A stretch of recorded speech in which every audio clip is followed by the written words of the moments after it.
Yang paling utama sih mungkin perubahan perilaku dari orang itu. Oh, betul. Ya, misalnya dia orang yang Ceria, ceria, misalnya. sekali, tiba-tiba kok dia Itu ada beberapa teman itu, no. Hmm.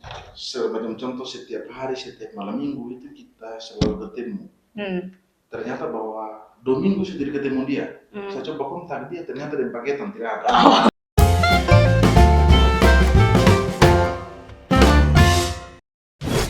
Ya, halo teman-teman. Ketemu lagi di Omong Sambil Lalu. Nah, hari ini kita ngobrol dengan Ayu. Kenal teman lama. Ini teman lama kita di Semarang dulu. Satu kampus, tapi cuma beda jurusan. Mes jurusan? Saya dulu jurusan beta bulat.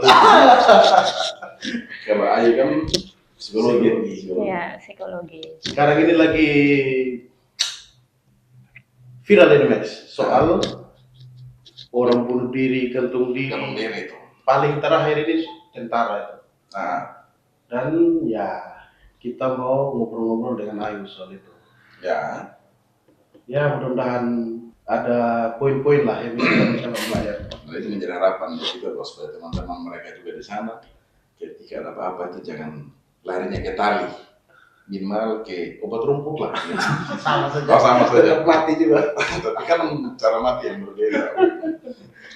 Oke, halo Ayu. Halo, selamat sore, Kak Max, Kak Arno. Sehat? Sehat, puji Tuhan, sehat. Terima kasih. Ya. Sudah datang. Ini tamu perdana. Jadi kita kemarin ngobrol-ngobrol, sekarang apa lagi viral ya? Soal itu tadi. Kayaknya kepikiran langsung kontak. Oke lah. Sibuk apa sekarang? Kesibukan biasa kerja, sama ya paling hanya sibuk kerja aja sih. Masih sibuk kerja kelompok? Bukan kerja kelompok ya, kerja cari uang. Oh, cari uang. Saya pikir mestinya dulu ketika zaman-zaman masih kuliah. Kegiatan di luar ini? Di luar ada paling gereja, tapi kalau pulang rumah. Pulang rumah ke Lamboya? Lamboya. Kalau di sini tidak ke gereja begitu? Ke gereja juga, tapi tidak aktif di gereja. Oh ya, tidak ikut UMK, ya. Sekami dan sekitar. Ayo, asli Lamboya. Orang tua dua-duanya di sana? Tidak sih, bapak orang Flores Timur, Adonara, kalau mama Semarang. Semarang? Yes. Orang Semarang? Ya. Cuma lahir, hidup, besar, lama di Lamboya.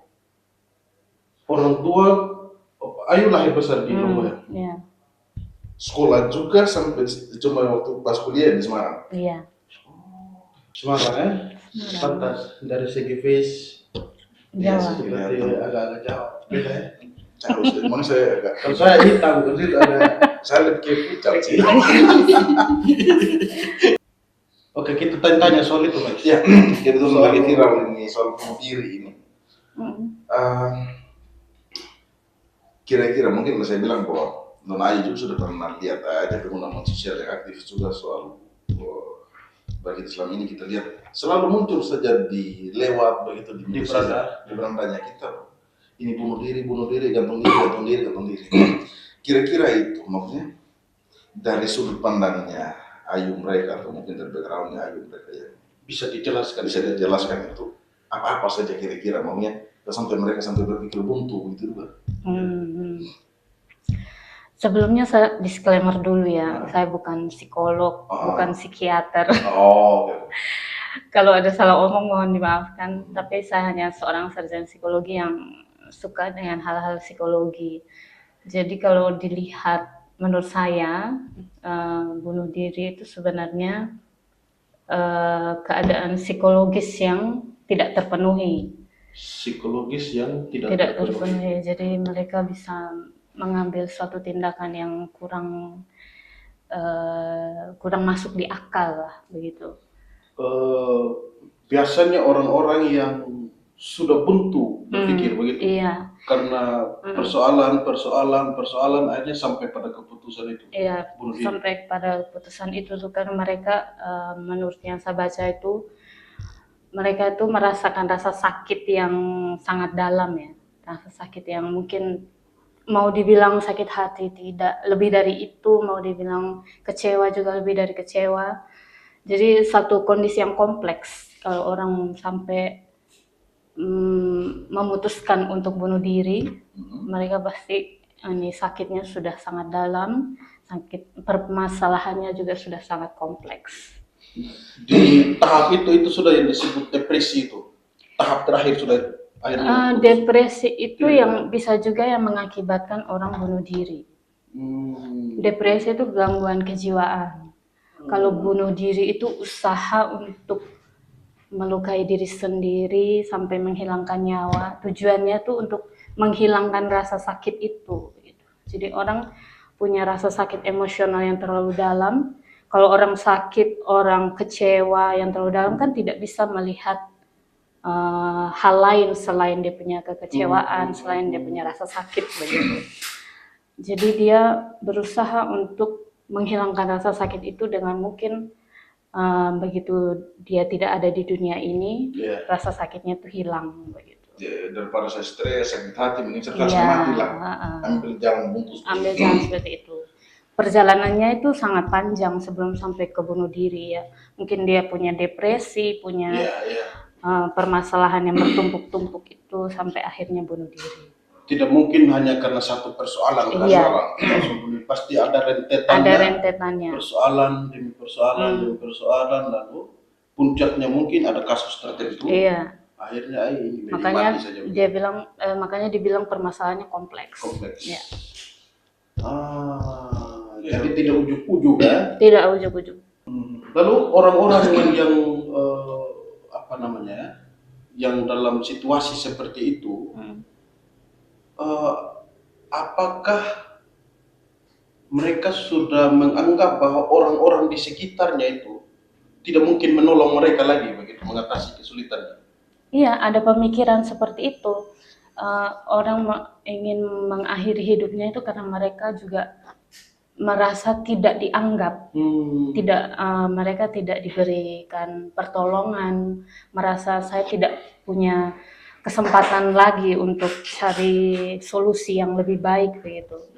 Karena mereka harus kemana lagi tidak tahu, mereka harus cari teman, siapa yang bisa menyembuhkan rasa sakitnya tidak tahu. Kayak tadi, saking dalamnya sakitnya mereka itu, mereka tidak bisa melihat hal-hal yang di luar kekecewaannya mereka itu gitu.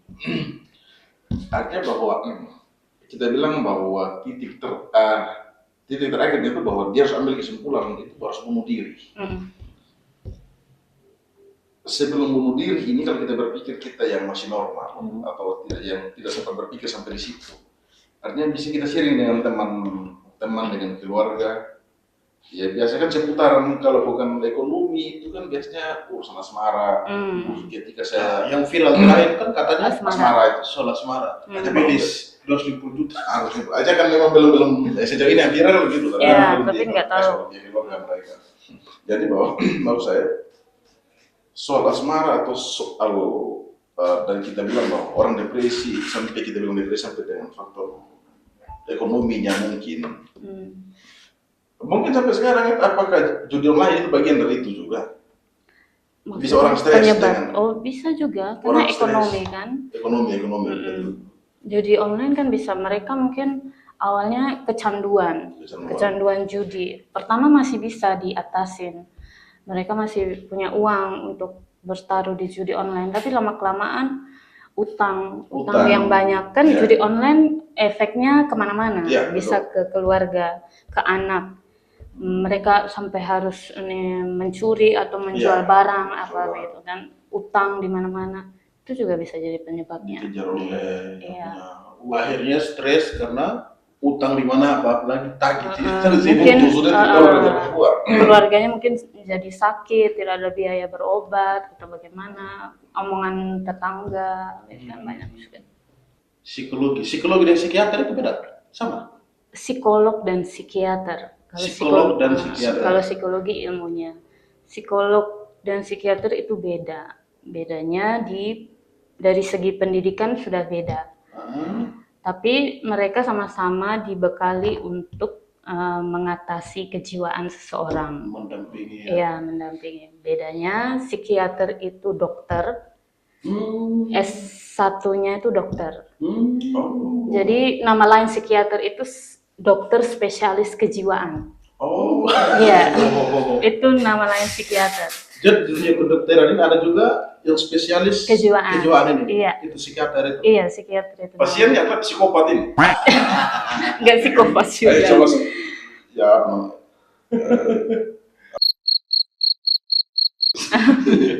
Kalau psikolog S1-nya psikologi, sebelum 2022 itu masih gelar psikolog itu diambil lewat jalur magister. Jadi setelah S1 psikologi, dia ambil magister psikolog profesi begitu. Jadi lulus S2 jadi psikolog begitu.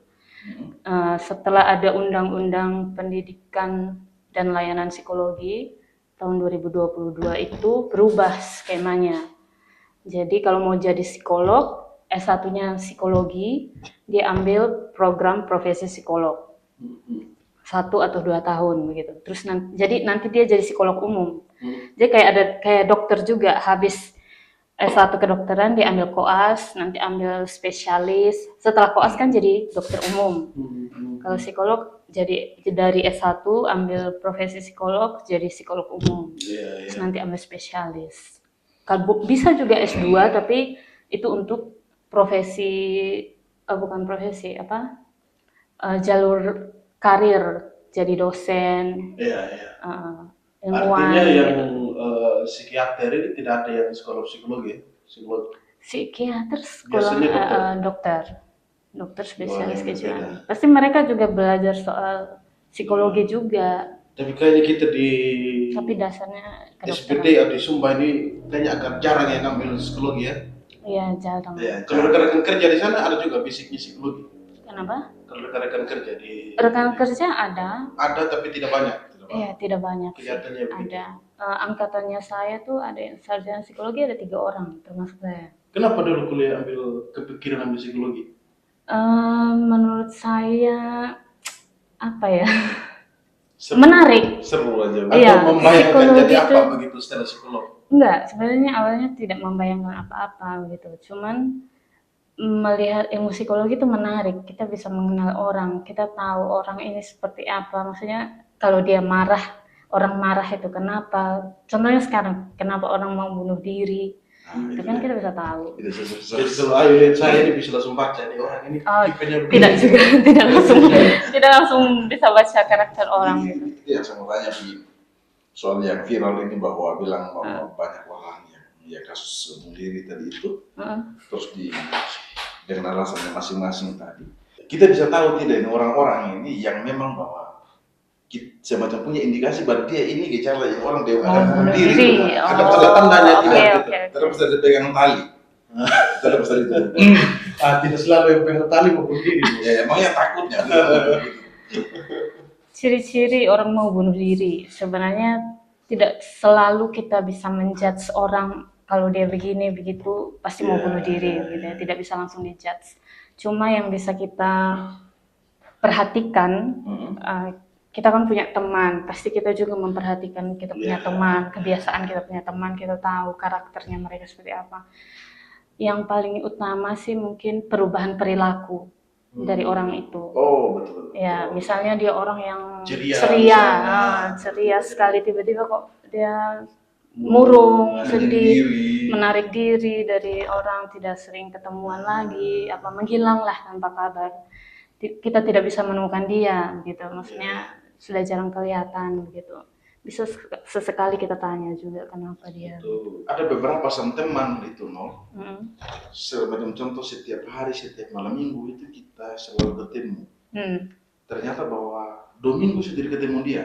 Saya coba kontak dia, ternyata di paketan tidak ada. Apakah itu bisa kita? Iya, enggak. Makanya kita harus tanya dulu.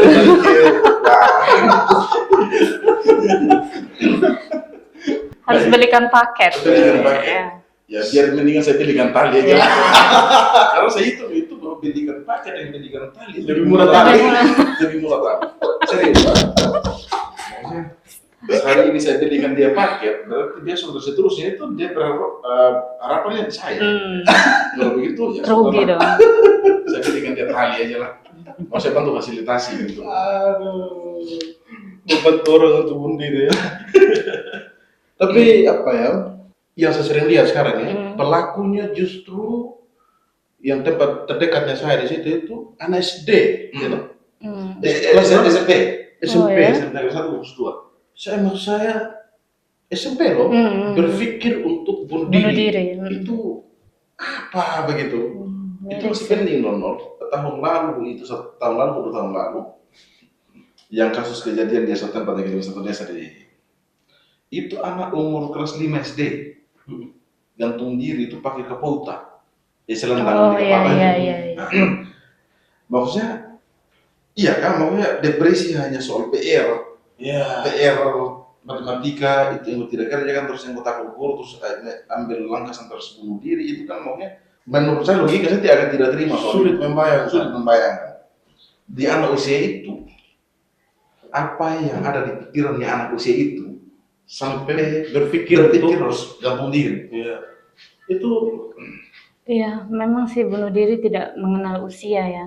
Dari anak kecil sampai orang dewasa pun mengalami itu. Ada kasus semua seperti itu. berpotensi. Punya kemungkinan. Berpotensi untuk bunuh diri. Kenapa anak sekolah itu bisa berpikiran seperti itu? Sepertinya dia tidak mempunyai kemampuan untuk mengelola emosinya. Oke. Tidak mampu untuk mengelola emosinya. Mungkin juga dikarenakan pola asuh dari orang tuanya. Iya. Dan itu orang-orang terdekat. Iya, lingkungannya. Mungkin dia juga kembali lagi orang bunuh diri itu kan kompleks.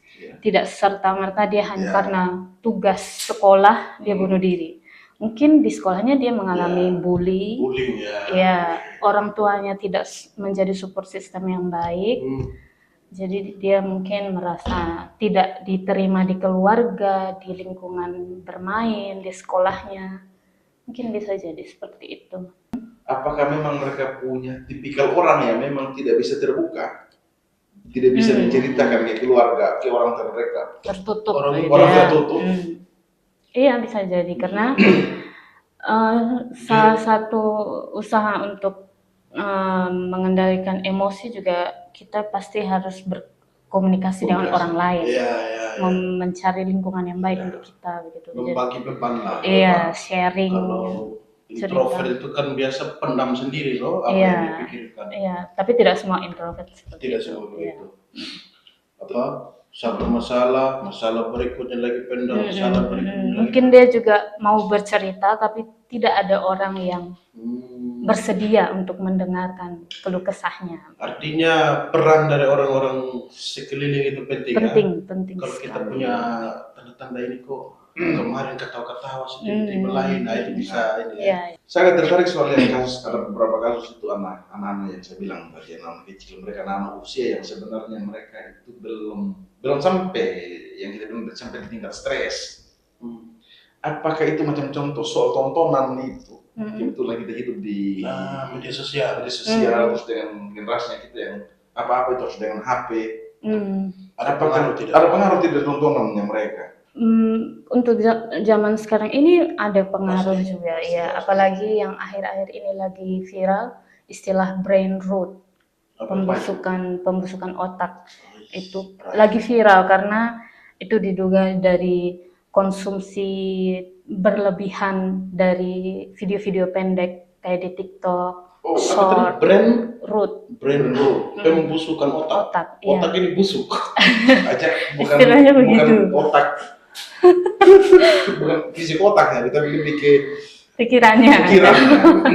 Karena dia kecanduan terus-menerus, kan video-video pendek tuh paling berapa menit, paling lama 1 menit ya. Reels, TikTok, short, YouTube itu kan kayak gitu. Iya, itu kan informasinya tidak komplit ya. Iya, informasi tidak komplit, terus mungkin juga konten kreatornya tidak kredibel, tidak di bidangnya gitu. Terus ya dia kecanduan akhirnya semua standar hidupnya dia tuh dari video itu Ya, begitu. Oh, ya betul. akhirnya dia bisa buat perbandingan.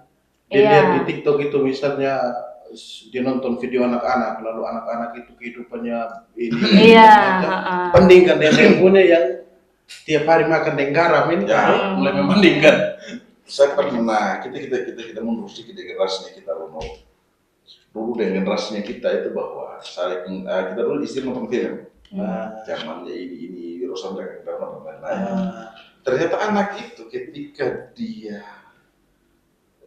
marah atau dia di posisi apapun, ternyata bukan karakter orang tua atau lingkungan yang dia pakai. Karakter Karakter filmnya, film itu yang dia bisa iya, muncul. dia menirukan. Menirukan. Iya, Artinya iya. seolah-olah bahwa, efek dari tontonan itu sangat berpengaruh sekali di usia anak. Iya.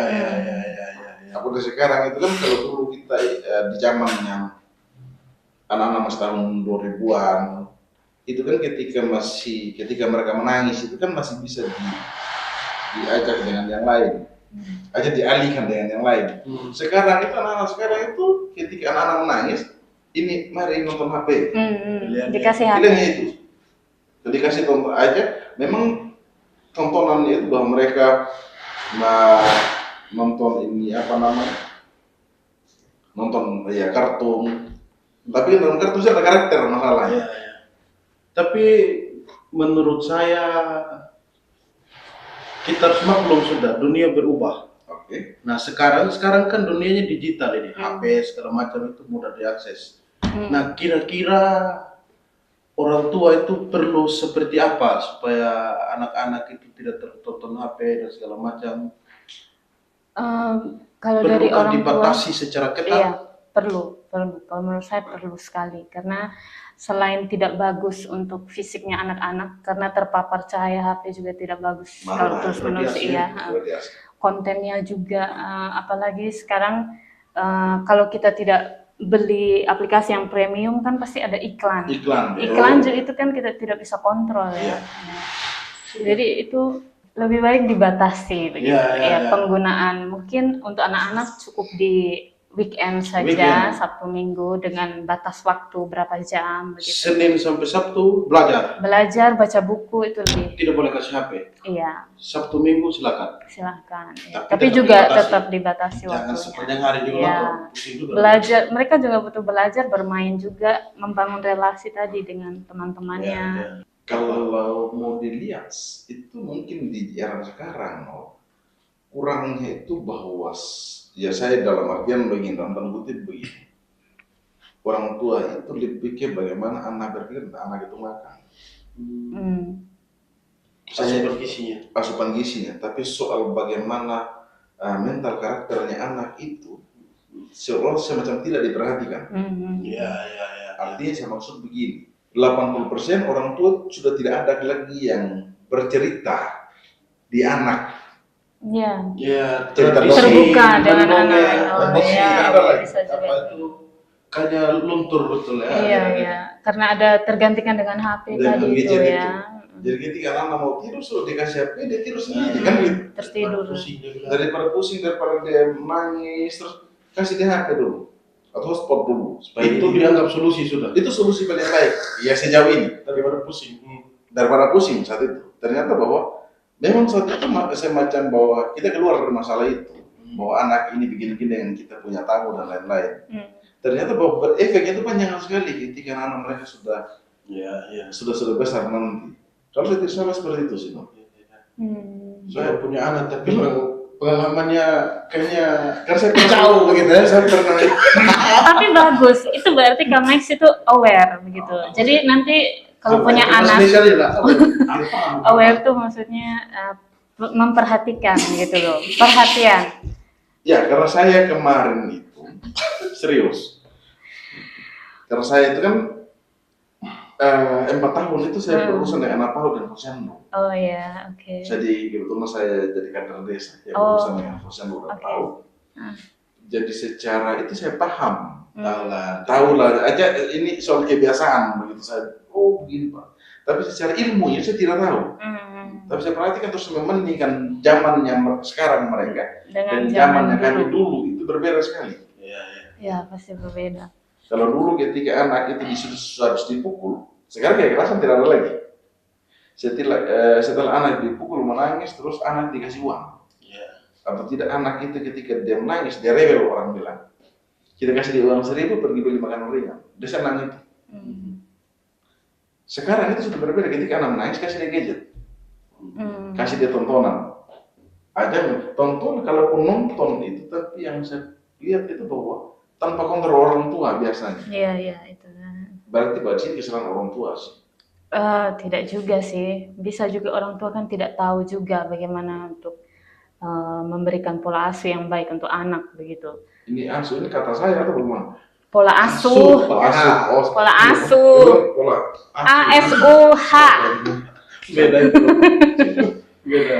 Tapi bagus kami tadi sudah paham bedanya mengasuh anak zaman sekarang dengan perbedaan zaman. Siap jadi ayah. Iya. Tinggal sekarang, Belis siap tidak? Belis 150 juta, Pak. Belis pasti siap. Pasti siap, Pak. Harus siap.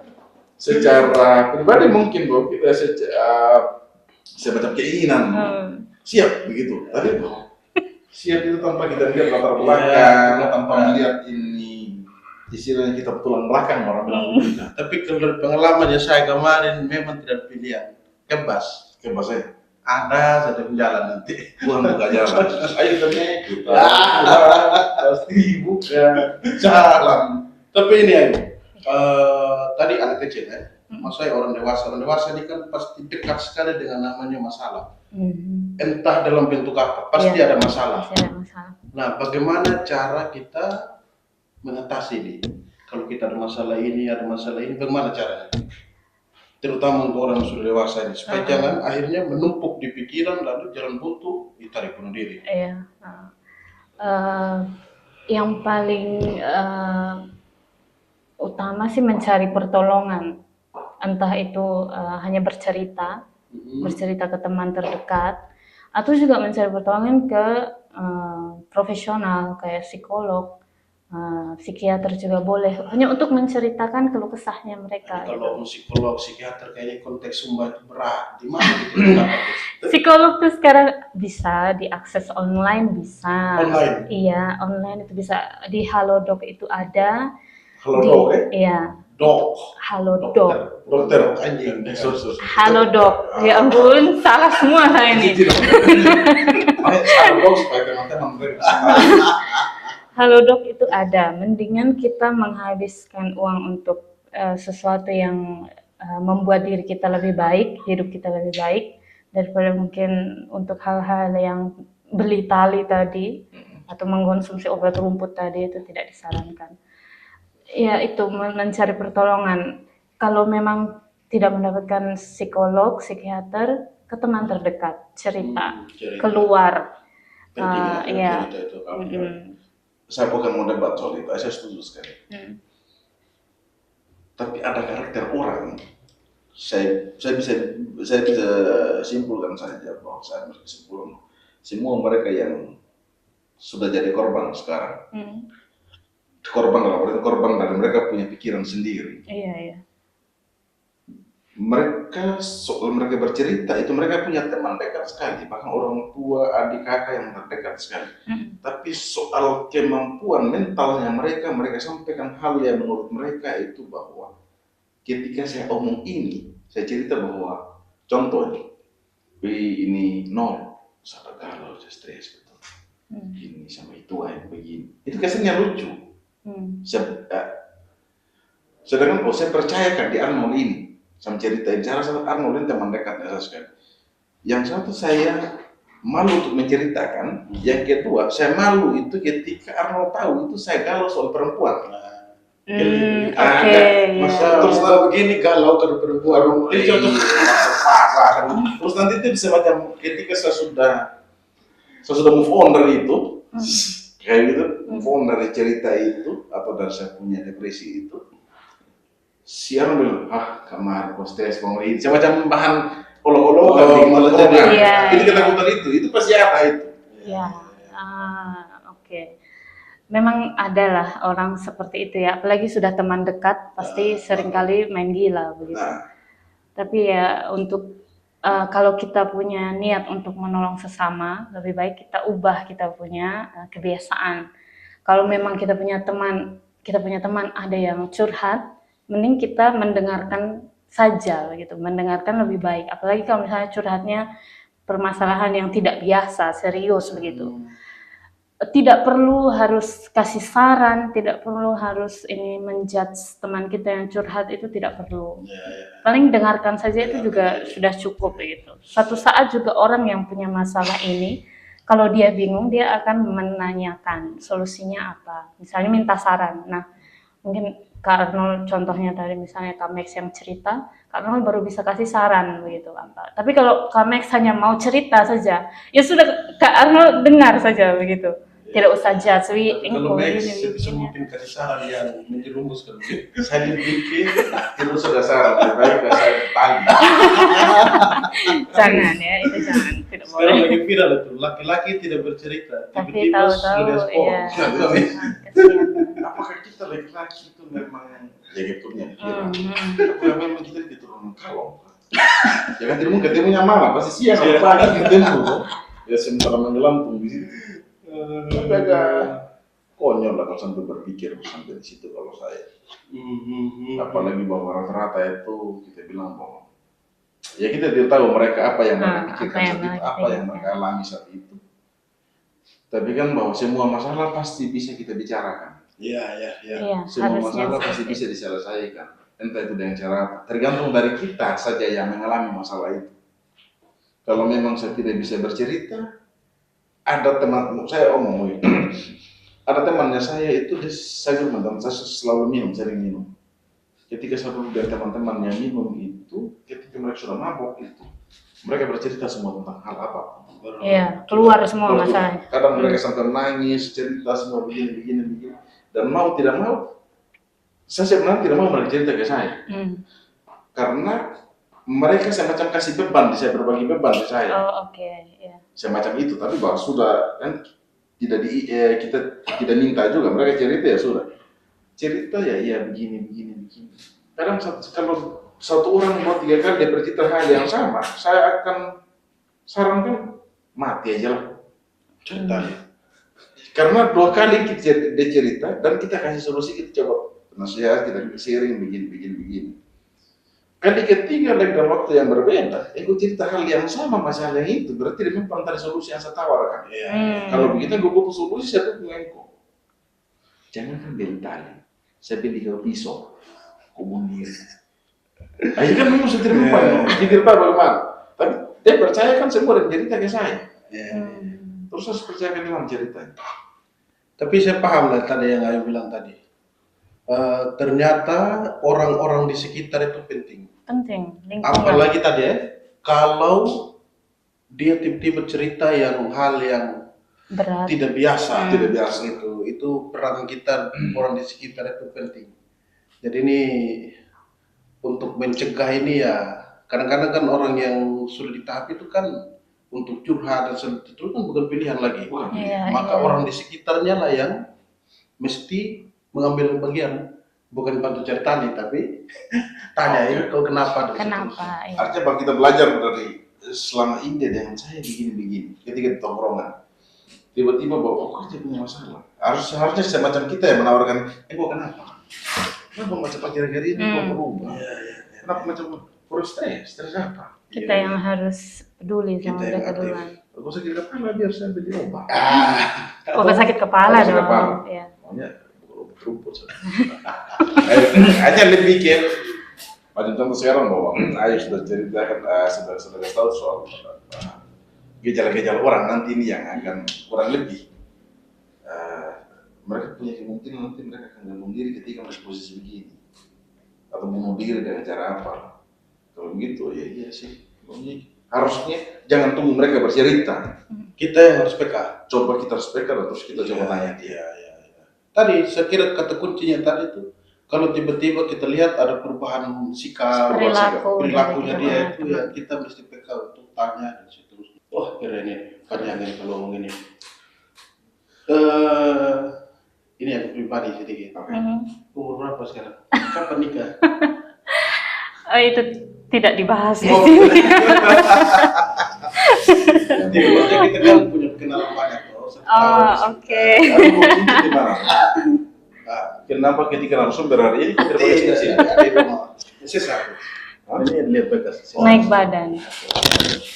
Jangan naik gunung. Kasih pesan penutup. Pesan penutup. Buat teman-teman muda mereka. Oke. Atau motivasi supaya lebih banyak ke sekolah psikologi mungkin apalah. Boleh juga. Oke, untuk teman-teman yang mungkin sekarang sedang di ujung jalan, tidak punya solusi untuk setiap masalah kehidupan, jangan menyerah, pertolongan itu selalu ada. Jadi izinkan diri teman-teman itu bisa dibantu dengan mencari pertolongan lewat teman-teman atau tenaga profesional, psikolog maupun psikiater. Iya. Ya, itu aja. Ya, orang-orang di sekitar ya, penting. Orang sekitar, keluarga, apalagi kita orang Sumba itu kekeluargaannya kuat sekali. Ya, jangan lihat orang ada perubahan perilaku sedikit lalu kita merasa aneh. Sebaiknya didekati, ditanya, dibantu cari solusinya, dibantu cari bantuan ke psikolog, psikiater. Betul. Kalau yang anak-anak tadi itu gadget dan segala macam. Iya, gadget itu sebaiknya dibatasi. Kita juga orang dewasa sebaiknya membatasi diri untuk gadget. Dan peran orang tua. Peran orang tua, ya. Tapi seru sekali ketika narasumbernya main terus kita keren sekali. Thank you. Baik sih ini. Obrolan kayaknya yang kita bicara. Iya, obrolannya dong. Mau apa lagi Mbak Istri? Ya, terima kasih banyak Ayu. Iya, terima kasih juga. Kabelen ya? Cabelen. Kabelen. Iya, Ayu Kabelen. Kan C itu kan dibaca K, B itu dibaca I. Nanti bantu apalah subscribe. Oh, oke, ya. Keren. Terima kasih banyak Ayu. Iya, terima kasih. Sukses di pekerjaannya. Siap. Bisa minta tolong satu di Ayu boleh? Ketika ada teman-teman anak muda, entah laki-laki perempuan ya, ketika mereka tahu bahwa sekarang mungkin saya bilang bahwa mereka tahu Ayu bahwa punya pernah belajar tentang psikologi, jurusan itu. Ketika mereka minta konsultasi atau mereka cerita, dengar saja. Iya, boleh kalau mau cerita. Nomor dari sini. Terima kasih teman-teman.